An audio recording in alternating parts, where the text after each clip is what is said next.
पलूस तालुक्यातील खंडोबाची वाडी येथून माळवाडीकडे घरी जात असताना अज्ञात वाहनाने दिलेल्या धडकेत माळवाडी येथील अजय अशोक कदम वय 37 यांचा जागीच मृत्यू झाला।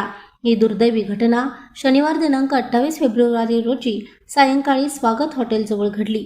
मिळालेल्या माहितीनुसार अजय कदम हे झाडावरील नारळ काढण्याचा व्यवसाय करत होते। शनिवारी सायंकाळी काम आटपून ते आपल्या स्प्लेंडर दुचाकीवरून घरी परतत होते। स्वागत हॉटेलजवळ आल्यानंतर अज्ञात भरधाव वाहनाने त्यांच्या दुचाकीला जोरदार धडक दिली।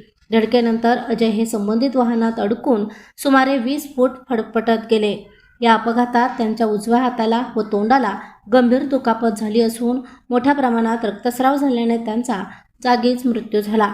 अपघाताचा आवाज ऐकून हॉटेलमधील ग्राहक व परिसरातील नागरिक घटनास्थळी धावत आले, मात्र संबंधित अज्ञात वाहन चालक घटनास्थळावरून वेगाने पसार झाला।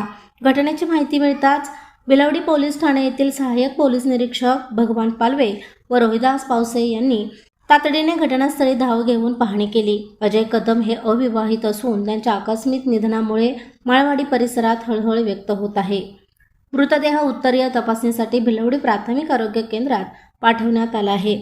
अपघातस्थळी असलेल्या हॉटेल्स व व्यावसायिकांनी लावलेल्या सीसीटीव्ही फुटेजच्या आधारे पोलिसांकडून अपघातग्रस्त वाहनाचा शोध घेण्याचे काम सुरू आहे। रात्री उशिरा भिलवडी पोलीस ठाण्यात अपघाताची नोंद करण्यात आली असून अधिक तपास सुरू आहे। प्रशांत कांबळे, अग्रणी न्यूज, विटा।